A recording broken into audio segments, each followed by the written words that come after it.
push for change. Veterans tell News 4 investigates they believe the standard of care at the VA is not what they've ever imagined they would receive. Tonight, Carice Jackman spoke with both a veteran about what he experienced, why he fights for better medical care, and what they hope to see in the change for the future. Yeah. And Carice, I've done a lot of stories on the VA, and the government promised them health care, and they haven't been receiving it. And they feel like that promise that you mentioned has been broken. The man we spoke with fought so hard against what he calls neglect and medical malpractice. His fight took him all the way to the halls of Congress, calling for action. When Michael Reardon told us about the scars surrounding his chest, he only wanted one thing: for the VA to discuss and acknowledge his pain. Came out of surgery with everything was sewed up, but my left pectoral muscle was, I could feel it just hanging on. Veteran Brian Talley wasn't shocked to hear about what happened to Reardon either. He's been down this road before, battling his own fights with the VA over health care and accountability. I get emails every single day from the veteran community, veterans that are suffering, that have fallen through the cracks, that are feeling hopeless, that are feeling helpless. His own feelings of alleged medical mistreatment started in 2016 when the Marine went to the VA for back pain.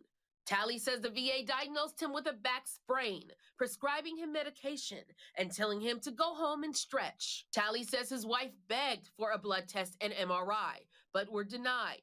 The pain becoming so unbearable, Talley went to a private MRI imaging center where they paid out of pocket for the scan and discovered structural damage in his spine.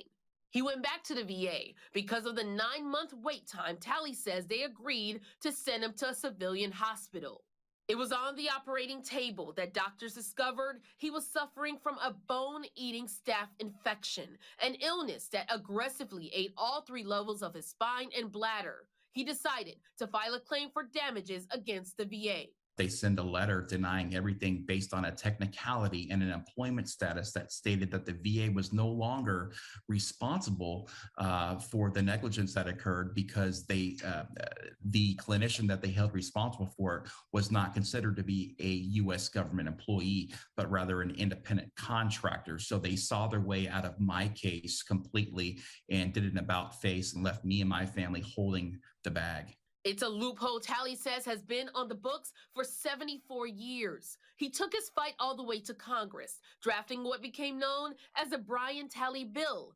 Nearly 5 years after battling an illness that almost killed him, former President Trump signed the bill into law in 2021.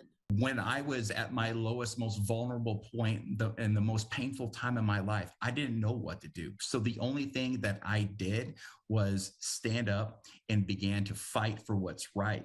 Because of the bill, the VA now has 30 days to give all veterans the employment status of the workers listed on their forms, reducing the long wait time for crucial medical information if veterans file a tort claim, and ensuring transparency and accountability from the Office of General Counsel. As for Reardon, he tells me that they're not done fighting their case. After our story first aired, they've continued to email the VA, hoping someone will finally give them the answers they feel they deserve about their standard of care.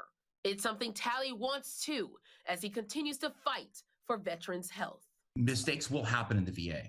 Again, nobody is perfect. But when mistakes happen, there needs to be accountability and transparency when they do happen. Now, this Talley law is new and protects millions of veterans. Talley says his next mission is letting veterans know that this law is available to them. Marius? A lot of veterans out there need that information. Carice, thank you.